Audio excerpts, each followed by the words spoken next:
সুপ্রিয় দর্শক আসসালামু আলাইকুম, কেমন আছেন আপনারা? নিশ্চয়ই ভালো আছেন। আজকের ভিডিওতে আপনাদের সবাইকে স্বাগত জানাচ্ছি। আজকে আমি আপনাদের সাথে শেয়ার করব সামনেই যাদের ডেলিভারি ডেট তাদের জন্য থাকছে বিশেষ জরুরি কিছু তথ্য। তাহলে চলুন মূল ভিডিওতে যাওয়া যাক। বাই দ্য ওয়ে, মূল ভিডিওতে যাওয়ার আগে একটা কথা বলি, আমি আমার চ্যানেলে pregnancy related, specially normal delivery related অনেক ইম্পর্ট্যান্ট তথ্য ভিডিও আকারে শেয়ার করে থাকি। এই তথ্যগুলো আমার পার্সোনাল এক্সপেরিয়েন্স ও আমার ডক্টরের সাজেশন থেকে নেওয়া। তাই আমার চ্যানেলটিকে যদি একবার আপনারা ভিজিট করেন তাহলে আপনারা আপনাদের প্রশ্নাতীত মনের অনেক প্রশ্নের উত্তর পেয়ে যেতে পারেন। আমন্ত্রণ জানাবো আমার চ্যানেলটিকে একবার ভিজিট করে দেখার জন্য। এবারে চলুন মূল আলোচনায় যাওয়া যাক। আমি শুরুতেই বলেছি আজকে আলোচনা করব সামনেই যাদের ডেলিভারি ডেট তাদের জন্য থাকছে বিশেষ ও জরুরি কিছু তথ্য। তাহলে চলুন শুরু করি। সামনেই যাদের ডেলিভারি ডেট তারা নিশ্চয়ই এখন খুব টেনশানে আছেন। টেনশান করার কিছু নেই, টেনশান প্লিজ করবেন না। আমি জানি যে আমরা টেনশান করি না, কারণ এটা অটোমেটিক পরিস্থিতির পরিপ্রেক্ষিতে চলে আসে। কিন্তু এ সময় টেনশান করাটা হচ্ছে ভীষণ খারাপ, কারণ এ সময় টেনশান করলে প্রেশারটা ওঠানামা করে, আর প্রেশার ওঠানামা করলে অনেক সময় দেখা যায় যে গর্ভের ভেতরে বাচ্চা মারা যেতে পারে। তীরে এসে তরি ডুবুক, এটা আমরা কেউ চাই না। তাই টেনশান একেবারেই করবেন না। টেনশানটা বেসিক্যালি যে জিনিসটা নিয়ে হয় সেটা হচ্ছে ডেলিভারিটা নর্মালে হবে নাকি সিজারে হবে। আপনি যখন নবম মাস বা 36 সপ্তাহে পড়বেন তখনই সর্বশেষ চেক আপটা করিয়ে নেবেন। সর্বশেষ চেক আপটা করিয়ে নেওয়ার মাধ্যমে আপনি জানতে পারবেন যে আপনার ডেলিভারিটা কি নর্মালে হবে নাকি সিজারে হবে। যদি দেখেন যে রিপোর্টে মা ও বাচ্চা উভয়ের সব কিছুই ঠিক এসেছে তাহলে বুঝে নেবেন যে ইনশাল্লাহ ডেলিভারিটা নর্মালি হতে যাচ্ছে। আর যদি কোনো জটিলতা তৈরি হয়, যেমন আপনার ডায়াবেটিস বা হাই ব্লাড প্রেশার, অথবা বাচ্চা উল্টো পজিশন, অথবা গর্ভের পানি কম, বা বাচ্চার গলায় নাড়ি পেঁচানো ইত্যাদি কোনো না কোনো সমস্যা যদি হয় তাহলে কিন্তু সিজার লাগবে। সিজারের ক্ষেত্রে আপনার ডাক্তারই বলে দেবে যে অমুক দিনের অমুক তারিখে সিজার হবে, সে মতে আপনি হসপিটালে গিয়ে সিজারটা করিয়ে ফেলতে পারবেন। এরপরে এক একটা হসপিটালের এক একটা প্যাকেজ থাকে, কারো 3 দিনের, কারো 4 দিনের। প্যাকেজ অনুযায়ী হসপিটালে থাকার পরে আপনি বাসায় চলে আসবেন। ডাক্তার কিছু ইনস্ট্রাকশনস ও ঔষধ দিয়ে দেবে, সেগুলো যদি নিয়মিত সেবন করেন ও মানেন তাহলে ইনশাল্লাহ দ্রুত সুস্থ হয়ে যাবেন। তাই সিজার নিয়ে আলাদা করে কিছু বলার নেই। তবে একটা বিশেষ কথা হচ্ছে কি, সিজারটা ডিপেন্ড করে হচ্ছে বাচ্চার ম্যাচিউরিটির উপর। যেই সপ্তাহে আপনার বাচ্চা ম্যাচিউর হবে সেই সপ্তাহে আপনারা সিজার করিয়ে ফেলতে পারবেন। সেই জন্য চেক আপের মাধ্যমেই ডাক্তার বলবে যে আসলে আপনার বাচ্চা ম্যাচিউরড হয়েছে কিনা, নাকি আরও অপেক্ষা করতে হবে। তাই এটা ডাক্তারই চেক আপ করে জানিয়ে দেবে। যদি ম্যাচিউরড হয়ে যায় তাহলে সিজারের ডেটটা ফিক্সড করবে। সিজার নিয়ে এই জন্য আলাদা করে কিছু বলার নেই। তবে একটা বিশেষ অনুরোধ হচ্ছে, যেহেতু সিজার হচ্ছে একটা ছোটোখাটো অপারেশানের আগে পরে বিভিন্ন ধরনের ঝুঁকি ও সাইড ইফেক্টস থাকে। সেই জন্য অতি অবশ্যই আপনারা কোনো নাম সর্বস্ব ডাক্তার বা হসপিটাল, অথবা চমকপ্রদ বিজ্ঞাপন দেখে ডাক্তার বা হসপিটাল, কিংবা কোনো সাশ্রয়ী বিজ্ঞাপন দেখে ডাক্তার কিংবা হসপিটাল প্লিজ চুজ করবেন না। যেহেতু এটা অপারেশন, আমি বারবার বলছি, তাই ডাক্তার ও হসপিটাল উভয়টাই চুজ করার ক্ষেত্রে খোঁজখবর নিয়ে ভালোভাবেই কিন্তু আপনারা সিজারটা করাবেন, যেহেতু এখানে দুটো মানুষের জীবনের প্রশ্ন। এরপরে বলি, যারা নর্মাল ডেলিভারির জন্য অপেক্ষা করতে চান বা যাদের নর্মাল ডেলিভারির পেশেন্ট সব কিছুই শেষ রিপোর্টে ঠিক এসেছে, তাদের ক্ষেত্রে করণীয় হচ্ছে আপনি নিয়মিত হাঁটাচলা করবেন, টুকটাক কায়িক শ্রম করবেন, লো কমেটটা ব্যবহার করবেন, পুষ্টিকর খাবার খাবেন।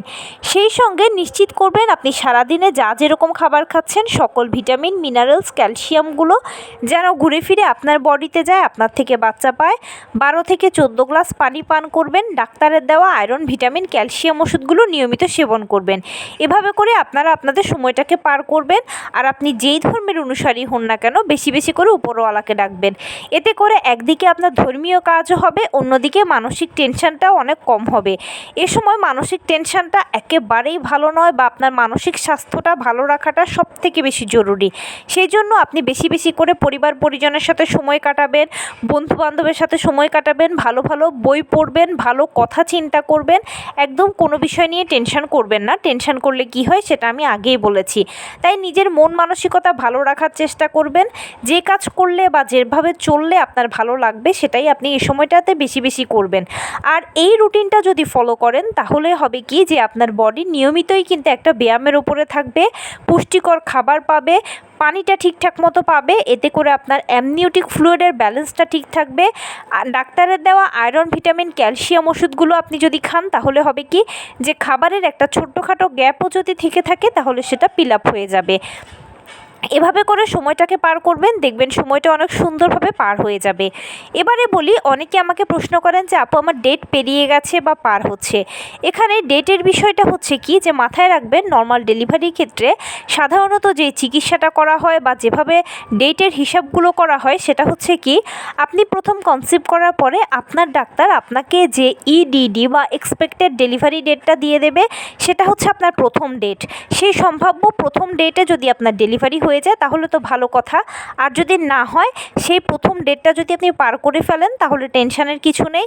আপনি ডাক্তারের কাছে গেলে চেক আপ করে ডাক্তার আপনাকে আরও এক্সট্রা 7 দিন সময় দেবে। সেই 7 দিনটা হচ্ছে আপনার সেকেন্ড ডেট। সেই ডেটের মধ্যে আপনার ডেলিভারি হলে ভালো, সেই ডেটে যদি ডেলিভারি না হয় তাহলে আবারও ডাক্তারের কাছে যাবেন। ডাক্তার চেক আপ করে আপনাকে আরও অতিরিক্ত 2 দিন, 3 দিন, 5 দিন সময় দেবে। সেটা হচ্ছে তৃতীয় ডেট। সেই তৃতীয় ডেটের মধ্যেও যদি আপনার ডেলিভারি না হয় এবং আপনি যদি এর মধ্যে 40 সপ্তাহ পার করে ফেলেন, তখন সেক্ষেত্রে কিন্তু আপনাকে এবারে সিজারের চিন্তা করতে হবে। কারণ কি, 40 সপ্তাহের পরে গেলে মায়ের গর্ভে অক্সিজেনের পরিমাণ কমতে থাকে, পানির পরিমাণ কমতে থাকে এবং অনেক সময় দেখা যায় যে কি বাচ্চা মায়ের গর্ভে টয়লেট করে দেয়, সেই টয়লেট একবার তারা খেয়ে ফেললে মারা যেতে পারে। এক কথায় 40 সপ্তাহের পরে গেলে বাচ্চার মৃত্যু ঝুঁকি থাকে। সেই জন্য 3 ডেটে আপনাকে 40 সপ্তাহ পর্যন্ত অপেক্ষা করানো হবে। আপনার হাতে দীর্ঘ সময় আছে, তাই একটা ডেট পার হলেও ঘাবড়ানোর কিছু নেই, আরও সামনে 2টো ডেট আছে আপনার। তবে এখানে একটা বিপরীত আছে। বিপরীতটা কি, অনেক সময় দেখা যায় যে অনেকের 40 সপ্তাহ পেরিয়ে গেছে কিন্তু মা ও বাচ্চা খুব ভালো আছে, ভালো সাপোর্ট দিতে পারছে, তখন 41 সপ্তাহটাও অপেক্ষা করানো হয়। তাই অবশ্যই ভালো মন্দগুলো এই সময় ডাক্তারের সাথে যোগাযোগ করবেন। এতে কি হবে, আপনি অনেক বেশি মানসিকভাবে শান্তি পাবেন। এবারে বলি, তৃতীয় ধাপে আপনার করণীয় কাজ হচ্ছে আপনার হসপিটাল ব্যাগটা গুছিয়ে ফেলবেন। যেদিনই চেক আপ করে আসবেন তার পরের দিনই হসপিটাল ব্যাগটা গুছিয়ে রেখে দেবেন। এতে আপনার ডেলিভারি প্রিপারেশানটা একেবারে 80% কমপ্লিট হয়ে যাবে। কারণ কি, ডেলিভারি ব্যাগটা আপনি আপনার মতো করে যখন ধীরস্থিরে সুন্দরভাবে গুছিয়ে নেবেন তখন মানসিকভাবে শান্তি পাবেন। আর যদি পরবর্তীতে গুছাবো বা সময় আছে এভাবে করে রেখে দেন, আর ইমার্জেন্সি যদি আপনার হসপিটালে অ্যাডমিট হওয়ার প্রয়োজন হয় তখন হুড়োহুড়ি করে হসপিটাল ব্যাগটা গুছাবেন। এতে কি হবে, অনেক প্রয়োজনীয় জিনিস ফেলে যেতে পারেন, বা আপনার সাথে হয়তো আরও অনেকে আপনাকে হেল্প করবে ব্যাগটা গুছিয়ে দিতে। এতে আপনি যেভাবে আসলে ব্যাগটা গুছাতে চাচ্ছেন বা যা যা নিতে চাচ্ছেন সেগুলো সব কিছু নাও যেতে পারে। তাই যদি প্রথম থেকেই ধীরে সুস্থে আপনি আপনার মতো করে হসপিটাল ব্যাগটা গুছিয়ে এক কোণে রেখে দেন তাহলে সময় মতো বা ইমার্জেন্সি টাইম আসলেও আপনি ব্যাগটা নিয়ে হসপিটালে চলে যেতে পারবেন। এবারে বলি কিছু সতর্কতার কথা। নবম মাস মানে হচ্ছে ডেলিভারির কাউন্টডাউন শুরু। নবম মাসে যে কোনো সময় ডেলিভারি হতে পারে, প্রথমেও হতে পারে, মাঝামাঝিতেও হতে পারে, শেষেও হতে পারে। বিশেষ করে সিজারের ক্ষেত্রে অনেকটাই টেনশন ফ্রি থাকা যায়, যেহেতু এটা পূর্ব পরিকল্পিত। ডাক্তার বলে দেয় যে অমুক দিনের অমুক তারিখে সিজার হবে, সো পেশেন্ট জানতে পারে যে ওই দিন আমার ডেলিভারি হবে, ওই দিন আমার বাচ্চা হবে। কিন্তু নর্মাল ডেলিভারি ক্ষেত্রে অপেক্ষা করতে হয়, কবে ডেলিভারি প্রক্রিয়া শুরু হবে, কোন দিন ডেলিভারি প্রক্রিয়া শুরু হবে। একটা ডেট পার হয়ে গেলে তো আরও বেশি টেনশন কাজ করে, সেকেন্ড ডেটটা চলে গেলে তো টেনশনের মাত্রাটা দ্বিগুণ হয়ে যায়। এভাবে নর্মাল ডেলিভারি ক্ষেত্রে হয় কি যে পেশেন্টরা অপেক্ষা করতে করতে অধৈর্য হয়ে পড়ে বা টেনশনটা অনেক বেশি মাথায় কাজ করে। যতই বলি না কেন টেনশন করবেন না, এটা আসলে অটোমেটিক এসেই যায়। এখন পেশেন্টরা করে কি, বিশেষ করে যারা নতুন মা তারা এই ভুলটা করে কি, তারা অনুসন্ধানে নেমে পড়েন যে আচ্ছা দেখি তো কী করলে দ্রুত আমার লেবার পেইন আসবে বা দ্রুত জরায়ু মুখ খুলবে। আপনি যখন গবেষণা করবেন তখন অনেক টিপস টোটকা খুঁজে পাবেন, অনেকের অনেক কিছুই জানতে পারবেন। কিন্তু মনে রাখবেন, যে কোনো টিপস টোটকা যখন আপনি নিজের উপরে অ্যাপ্লাই করবেন তখনই বুঝতে পারবেন যে এটা আসলে কাজ করছে কি করছে না। যদি সেই টিপসটা বা সেই কৌশলটা আপনার উপরে ফলে বা ভালো হয় আপনার, তখন তো সেক্ষেত্রে ফুল ক্রেডিটটা সে বা তারাই নেবে। কিন্তু যদি খারাপ কিছু হয় তাহলে তার দায়ভার কেউ নেবে না, সবাই উল্টে আপনাকে দোষারোপ করবে, বলবে আপনি না মা, আপনি সন্তানের ভালোর কথা ভাবলেন না কেন, আমাদের কথা কেন শুনলেন? আমরা কি আপনাকে মাথার দিব্যি দিয়েছিলাম যে আমাদের কথা শুনতে হবে? তখন কি করবেন? সারা জীবন আয়নায় নিজেকে নিজে মুখও দেখাতে পারবেন না যদি খারাপ কিছু হয়ে যায়, অনুশোচনায় ভুগতে হবে। সেই জন্য প্লিজ নর্মাল ডেলিভারি একটা প্রাকৃতিক পদ্ধতি, এটা ভালো করে মাথায় ঢুকিয়ে রাখুন। আর অবশ্যই প্রথম থেকে শেষ পর্যন্ত প্রতিটি ধাপ প্রাকৃতিকভাবে শুরু হয়ে প্রাকৃতিকভাবেই শেষ হবে। কোনো ডাক্তার, বিশেষ ঔষধ বা কলা কৌশল কিংবা কোনো স্পেশাল কিছু করে কিন্তু ডেলিভারি প্রক্রিয়াটা হওয়ানো সম্ভব নয়। সেই জন্য এই সময়টাতে ধৈর্য ধরে অপেক্ষা করবেন এবং যে কোনো টিপস, টোটকা, কলা কৌশল শোনা মাত্রই সেটা হুট করে নিজের উপরে অ্যাপ্লাই করবেন না। অ্যাপ্লাই করার কথা চিন্তা করার আগেও অন্তত 100 বার ভাববেন যে এটা আপনার সন্তানের জন্য নিরাপদ কিনা, আপনার জন্য নিরাপদ কিনা।